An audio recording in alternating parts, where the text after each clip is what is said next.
Assalamualaikum students, I am Nimsha Said, your on-screen chemistry instructor from tutoria.pk. Students, today I am going to summarize chapter number 20 of our book for you students, that is carboxylic acids and their functional derivatives. So let's get started. Students, सबसे पहले हम carboxylic acid को define करते हैं कि acid होता क्या है. Carboxylic acid is an organic acid that contains a carboxyl group attached to the alkyl group या R group. Carboxylic acid commonly हमारी एनवायरनमेंट में प्रेजेंट होते हैं. हम इनको फूड प्रिजर्वेटिव्स के तौर पे यूज़ करते हैं, इनको लेबॉरेटरी रिएजेंट्स के तौर पे यूज़ किया जाता है. फॉर एग्जांपल फॉर्मिक एसिड या एसिटिक एसिड को विनेगर में यूज़ किया जाता है. कार्बोक्सिलिक एसिड का स्ट्रक्चर देखते हैं कैसा होता है. कार्बोक्सिलिक एसिड में कार्बोनिल ग्रुप भी प्रेजेंट होता है और हाइड्रोक्सिल ग्रुप भी प्रेजेंट होता है, जबकि इसका जनरल फॉर्मूला होता है CnH2n+1 COOH, where COOH is the carboxylic acid functional group. Nomenclature की तरफ चलते हैं. नॉमेनक्लेचर में कॉमन नेम्स की तरफ चलते हैं और ये डिस्कस करते हैं कि alpha, beta, gamma, delta carbon कौन से होते हैं. वो कार्बन जो डायरेक्टली फंक्शनल ग्रुप के साथ अटैच होता है, यानी कि कार्बोक्सिल ग्रुप के साथ अटैच होता है, उसको हम अल्फा कार्बन बोलते हैं. अल्फा कार्बन के साथ जो अटैच होता है डायरेक्टली उसे हम बीटा कार्बन बोलते हैं. देन बीटा के साथ जो अटैच होता है उसे गैमा, और गैमा के साथ जो अटैच होता है उसको हम डेल्टा कार्बन बोलते हैं. और इसी तरह हम नंबरिंग करते हैं कॉमन नेम्स के अंदर. आयुपैक सिस्टम देखते हैं. आयुपैक सिस्टम बिल्कुल वैसे ही चलता है जैसे अल्केन्स का चलता था, बस फ़र्क सिर्फ इतना है कि आप एंड पे ओइक एसिड उसके साथ अटैच कर देते हैं. फॉर एग्जांपल ये मॉलिक्यूल है, इसमें 4 कार्बन हैं, 1 2 3 4 कार्बन चेन को हम ब्यूटेन बोलते हैं. एसिड की फॉर्म में लिखेंगे तो ब्यूटानोइक एसिड लिखेंगे. देन हम कुछ कंपैरिजन कर लेते हैं स्ट्रक्चर्स का. Formic acid is the simplest of the carboxylic acids. इसका आयुपैक नेम मेथानोइक एसिड है. देन एसिटिक एसिड है. एसिटिक एसिड कॉमन नेम है, आयुपैक नेम इथानोइक एसिड है. एथानोइक एसिड क्यों? क्योंकि 2 कार्बन एटम्स हैं, 1 2. Then propionic acid common name है, propanoic acid IUPAC name है. इसी तरह n butyric acid common name है और ब्यूटानोइक एसिड अभी हमने स्टडी किया, ये आयुपैक नेम है. आइसोब्यूटेरिक एसिड. आइसोब्यूटेरिक एसिड को जब हम आयुपैक में डिस्कस करेंगे तो पेरेंट चेन के 3 कार्बन एटम्स हो गए, 1 2 3. कार्बोक्सिलिक एसिड फंक्शनल ग्रुप से हम काउंटिंग हमेशा स्टार्ट करते हैं. तो सेकेंड सब्स्टिट्यूएंट पे मिथाइल ग्रुप प्रेजेंट है, 2 methyl propanoic acid will be the IUPAC name. Then carboxylic acid mono carboxylic acid भी हो सकते हैं, डाई भी हो सकते हैं, पॉली भी हो सकते हैं. मोनो वो जिनमें एक carboxylic acid functional group present है, डाई वो जिनमें 2 प्रेजेंट है, पॉली वो जिनमें 2 से ज़्यादा प्रेजेंट है, 2 या 3 से ज़्यादा. डाई कार्बोक्सिलिक एसिड्स के कुछ कॉमन नेम्स हैं, उनको हम डिस्कस करते हैं और उनको IUPAC नेम्स के साथ भी कंपेयर करते हैं. नंबर 1 डाई कार्बोक्सिलिक एसिड सबसे सिंपलेस्ट जो है वो ऑक्जेलिक एसिड है, जिसको हम ईथेन डायोइक एसिड बोलेंगे. देन प्रोपेन डायोइक एसिड को हम मलोनिक एसिड बोलते हैं कॉमनली. देन सक्सीनिक एसिड को हम ब्यूटेन डायोइक एसिड बोलते हैं. इसी तरह ग्लूटेरिक एसिड और adipic acid. Physical properties discuss करते हैं. फिजिकल प्रॉपर्टीज में स्टूडेंट्स पोलर नेचर है हाइड्रोक्सिल ग्रुप की और कार्बोनिल ग्रुप की, जिसकी वजह से कार्बोक्सिलिक एसिड ग्रुप्स ज़्यादा रिएक्टिव होते हैं. रिएक्टिव होने के साथ साथ ये they possess high melting and boiling point as compare to that of alkanes, और सॉल्युबिलिटी भी इनकी ज़्यादा होती है, और ये डाइमर्स की फॉर्म में एग्जिस्ट करते हैं. अब डाइमर्स क्या होते हैं, एग्जाम्पल के तौर पे आप देख सकते हैं, यानी कि एक ही molecule as a unit present है, अपने ही साथ हाइड्रोजन बॉन्डिंग बनाता है. जैसे कोई भी अल्काइल कार्बोक्सिलिक एसिड है, ये इन the form of hydrogen bonding एक दूसरे से कनेक्टेड है. दोनों मॉलिक्यूल्स ये एक यूनिट की फॉर्म में प्रेजेंट होंगे इन एक्वस सॉल्यूशंस. इसी वजह से इनका मॉलिक्यूलर मास भी डबल हो जाएगा, जिसकी वजह से इनको डाइमर कहा जाता है. स्ट्रक्चर प्लेनर स्ट्रक्चर होता है, sp2 हाइब्रिडाइजेशन होती है, एंड देन रेजोनेंस इंटरेक्शन होता है. रेजोनेंस इंटरेक्शन का मतलब ये होता है, जैसे हमने फिनोल में स्टडी किया था कि लोन पेयर ऑफ इलेक्ट्रॉन जो कि ऑक्सीजन पे प्रेजेंट है वो पाई इलेक्ट्रॉन सिस्टम के साथ इंटरैक्ट करता है जो कि कार्बोनाइल ग्रुप पे प्रेजेंट है.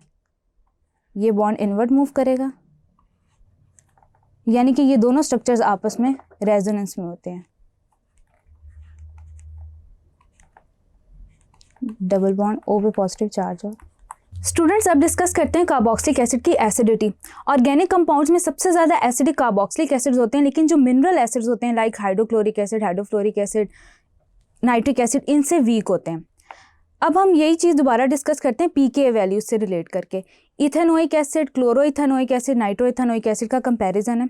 जितना ज़्यादा pKa की वैल्यू कम होगी उतना ही ज़्यादा आपका रिएजेंट, उतना ही ज़्यादा आपका सब्सटेंस कंपाउंड ज़्यादा एसिडिक होगा। फॉर एग्जांपल यहाँ पे नाइट्रोइथेनोइक एसिड की pKa वैल्यू सबसे ज़्यादा कम है, इट मीन्स ये सबसे ज़्यादा एसिडिक है। अब प्रिपरेशन की तरफ चलते हैं। कार्बोक्सिलिक एसिड की 3 तरह के मेथड हैं जो डिस्कस किए गए हैं, कार्बोनेशन, हाइड्रोलिसिस और oxidation. Carbonation of Grignard reagent, यानी कि आप कार्बन डाइऑक्साइड का मॉलिक्यूल ग्रिग्नार्ड रिएजेंट में ऐड करें तो आप कार्बोक्सिलिक एसिड जनरेट कर सकते हैं। फॉर एग्जांपल यहाँ पे मैकेनिज्म डिस्कस कर लेते हैं। वही मैग्नीशियम पे इलेक्ट्रोपॉजिटिव कैरेक्टर की वजह से पार्शियल पॉजिटिव चार्ज आएगा, जबकि अल्काइल ग्रुप पे नेगेटिव चार्ज आएगा। यहाँ पे कार्बन डाइऑक्साइड में कार्बन इलेक्ट्रोफिलिक सेंटर है, जबकि ऑक्सीजन न्यूक्लियोफिलिक सेंटर है। अल्काइल ग्रुप अटैक करेगा कार्बन पे, ये बॉन्ड ब्रेक करेगा, एज अ रिजल्ट एक कॉम्प्लेक्स जनरेट हो जाएगा। नेक्स्ट स्टेप में स्टूडेंट्स ये होगा कि जो आपके पास कॉम्प्लेक्स बना है उस पर ऑक्सीजन पे नेगेटिव चार्ज है, वो हाइड्रोजन पिक कर लेता है एसिड हाइड्रोलिसिस के थ्रू और वाटर मॉलिक्यूल यहाँ से ब्रेक हो जाता है। वाटर मॉलिक्यूल यहाँ से ब्रेक हो जाता है तो हाइड्रोक्सिल अटैच हो जाएगा मैग्नीशियम के साथ और ये एक कंपाउंड बन जाएगा और एसिड हमें एज अ रिजल्ट मिलेगा, alkyl acid, alkyl carboxylic acid. Then hydrolysis of nitriles, वो कंपाउंड्स, वो ऑर्गेनिक कंपाउंड्स जिनमें साइनाइड ग्रुप प्रेजेंट होता है उनको हम नाइट्राइल्स बोलते हैं।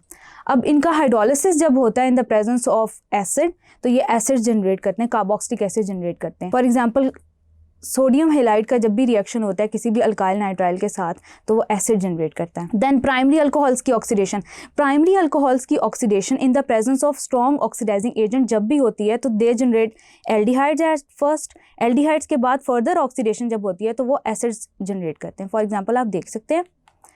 Then oxidation of aldehydes, students last chapter में हमने डिस्कस किया था कि एल्डिहाइड्स माइल्ड ऑक्सीडाइजिंग एजेंट्स की प्रेजेंस में भी ऑक्सीडाइज हो जाते हैं।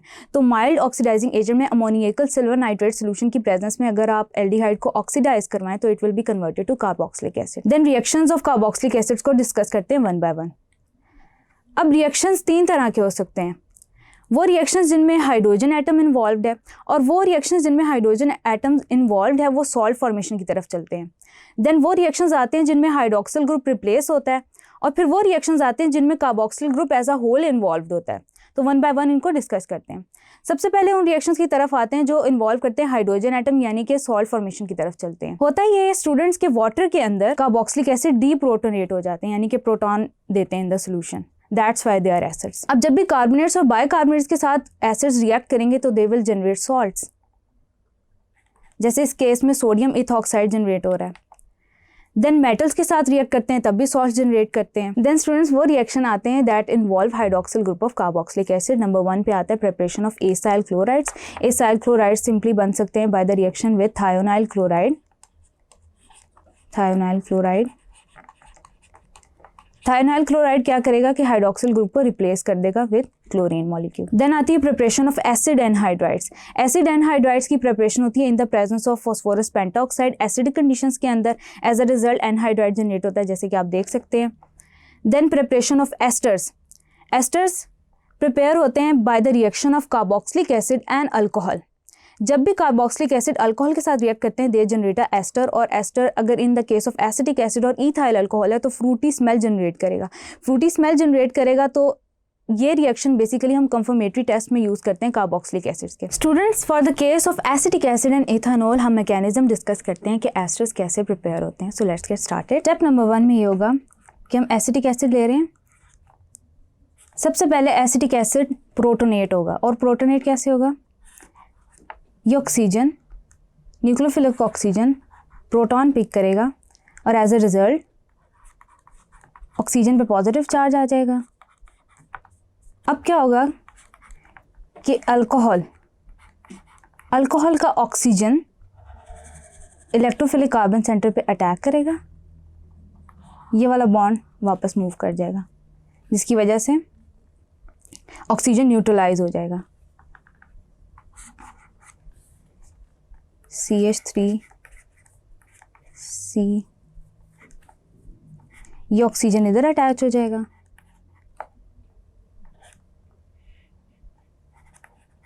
H5C2 की फॉर्म में लिख देते हैं इसको।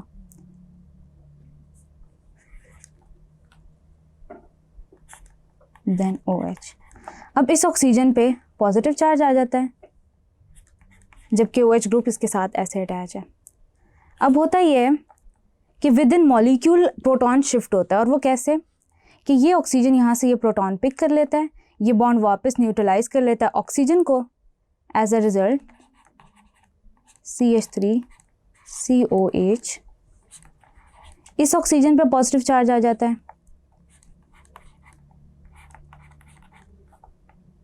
एंड एज अ रिजल्ट ये ऑक्सीजन न्यूट्रलाइज हो जाता है, H5C2। अब लास्ट स्टेप में स्टूडेंट्स ये होता है कि ये वाटर मॉलिक्यूल की फॉर्म में यहाँ से निकल जाता है, और ये वाला बॉन्ड जो ऑक्सीजन का हाइड्रोजन के साथ है ये इनवर्ड मूव कर जाता है, यानी कि वाटर मॉलिक्यूल भी रिमूव होता है फाइनल स्टेप में एज अ रिजल्ट, और प्रोटॉन भी रिमूव होता है, और एज अ रिजल्ट हमारा एस्टर जनरेट होता है, that is CH3C O OC2H5। Moving forward students, preparation of amides देखते हैं कि एमाइड्स कैसे बनते हैं। एमाइड्स बनते हैं with the reaction of ammonia, acetic acid का रिएक्शन होता है अमोनिया के साथ, तो एज अ रिजल्ट एक सॉल्ट जनरेट होता है। अब वो सॉल्ट को जब हम हीट करते हैं तो एसिटामाइड बनाता है, एसिडामाइड, और वाटर रीजनरेट करता है। Then reaction involving carboxylic acid, वो रिएक्शन जो कार्बोक्सिलिक एसिड फंक्शनल ग्रुप को एज अ होल इन्वॉल्व करते हैं। Reduction to alcohols in the presence of, students हमने पहले भी ये डिस्कस किया as a reagent lithium aluminium hydride को, कि लिथियम एल्यूमिनियम हाइड्राइड रिडक्शन में हेल्प आउट करता है। अल्कोहल्स में भी पढ़ा इसको, और अब हम एसिड में पढ़ रहे हैं। एसिटिक एसिड जब लिथियम एल्यूमिनियम हाइड्राइड से रिएक्ट करता है तो रिड्यूस होकर अल्कोहल्स जनरेट करता है। In the specific reaction ethanol generate हो रहा है। देन डीकार्बोक्सिलेशन का मतलब है रिमूवल ऑफ कार्बन डाइऑक्साइड। तो कैल्शियम के कंपाउंड में से जब हम कार्बन डाइऑक्साइड रिमूव करते हैं तो as a result acetone generate होता है। फिर आते हैं उन रिएक्शंस पे जो इन्वॉल्व करते हैं कार्बोक्सिलिक एसिड डेरिवेटिव्स को। अब डेरिवेटिव्स वो कंपाउंड है जो कार्बोक्सिलिक एसिड जैसे ही होते हैं, जैसे कि acid chloride, acid anhydride, ester और amide. Acid chloride, acid anhydride, ester और एमाइड को in the form of reactivity arrange किया गया है। सबसे ज़्यादा रिएक्टिव एसिड क्लोराइड है, देन एसिड एनहाइड्राइड है, एस्टर है और एमाइड है। अब रिएक्शंस को वन बाय वन डिस्कस करते हैं। सबसे पहले reaction of acyl halide. Acyl halide react करता है विद अल्कोहल, वाटर और एमोनिया टू जनरेट। अल्कोहल के साथ रिएक्ट कर रहा है एसिडिक कंडीशंस के अंदर तो एस्टर जनरेट कर रहा है, वाटर के साथ रिएक्ट कर रहा है तो एसिड जनरेट करता है कार्बोक्सिलिक एसिड, अमोनिया के साथ रिएक्ट कर रहा है तो एमाइड जनरेट कर रहा है। देन एसिड एनहाइड्राइड्स कैसे रिएक्ट करते हैं? Acid anhydrides upon hydrolysis generate करते हैं एसिड्स। अल्कोहलिसिस और formation of amide. Acid anhydride जब अल्कोहल से रिएक्ट करता है तो एस्टर जनरेट करता है, फिर एसिड एनहाइड्राइड जब अमोनिया से रिएक्ट करता है तो एमाइड जनरेट करता है। देन आते हैं reaction of esters. Asters acid hydrolysis करते हैं तो अल्कोहल और एसिड जनरेट करते हैं in the presence of acidic और बेसिक कंडीशन। बेसिक कंडीशंस में अगर रिएक्ट करेंगे तो सॉल्ट जनरेट करेंगे। स्टूडेंट्स, रिएक्शन ऑफ एस्टर्स में हम डिस्कस करते हैं रिडक्शन ऑफ एस्टर्स, कि एस्टर्स कैसे रिड्यूस होते हैं और रिड्यूस होके कैसे जनरेट करते हैं एल्डिहाइड्स। इस एग्जाम्पल में स्पेसिफिकली हम देख रहे हैं कि रिएजेंट है एल्यूमिनियम हाइड्राइड। ये हाइड्रोजन अटैक कर रहा है कार्बन के ऊपर और उसको डायरेक्टली कन्वर्ट कर रहा है एसिटल्डिहाइड के अंदर। एसिटल्डिहाइड के अंदर रिएक्ट कर रहा है और एथॉक्साइड आयन जनरेट कर रहा है। एथॉक्साइड आयन बाद में एसिड हाइड्रोलिसिस के थ्रू इथाइल अल्कोहल जनरेट कर लेगा। देन रिएक्शन ऑफ एस्टर्स में ग्रिग्नार्ड रिएजेंट्स के साथ रिएक्शन है वो देख लेते हैं। एस्टर रिएक्ट करते हैं जब भी अल्काइल मैग्नीशियम हैलाइड के साथ या अल्काइल लिथियम के साथ तो अल्कोहल जनरेट करते हैं। देन एमाइड्स के रिएक्शंस की तरफ चलते हैं। सबसे पहले हाइड्रोलिसिस ऑफ एमाइड्स। एमाइड्स को जब आप हाइड्रोलाइज करते हैं और हीट करते हैं ज़्यादा टेम्परेचर पे तो वो एसिड्स जनरेट करते हैं, carboxylic acids. Then reduction of amides. Reduction of amides भी in the presence of lithium aluminium hydride होती है तो ये प्राइमरी एमाइड्स जनरेट करते हैं, प्राइमरी अमीन्स जनरेट करते हैं। अब उसका हम रिएक्शन देख लेते हैं, मैकेनिज्म देख लेते हैं। एक दफ़ा होता ये है कि ये हाइड्रोजन अटैक करता है इलेक्ट्रोफिलिक कार्बन पे, एज अ रिजल्ट यहाँ पे नेगेटिव चार्ज इंड्यूस हो जाता है। अब ये नेगेटिव चार्ज जब जनरेट होता है तो ये एल्यूमिनियम हाइड्राइड को यहाँ से पिक कर लेता है, एज अ रिजल्ट एक कॉम्प्लेक्स बन जाता है। कॉम्प्लेक्स फॉर्मेशन जब होती है तो ये पूरा कॉम्प्लेक्स यहाँ से रिमूव हो जाता है। अब जब ये पूरा कॉम्प्लेक्स रिमूव होता है तो ये जो लोन पेयर ऑफ इलेक्ट्रॉन है नाइट्रोजन के ऊपर ये इनवर्ड मूव करता है, as a result double bond generate होता है जिसकी वजह से नाइट्रोजन पे पॉजिटिव चार्ज आ जाता है।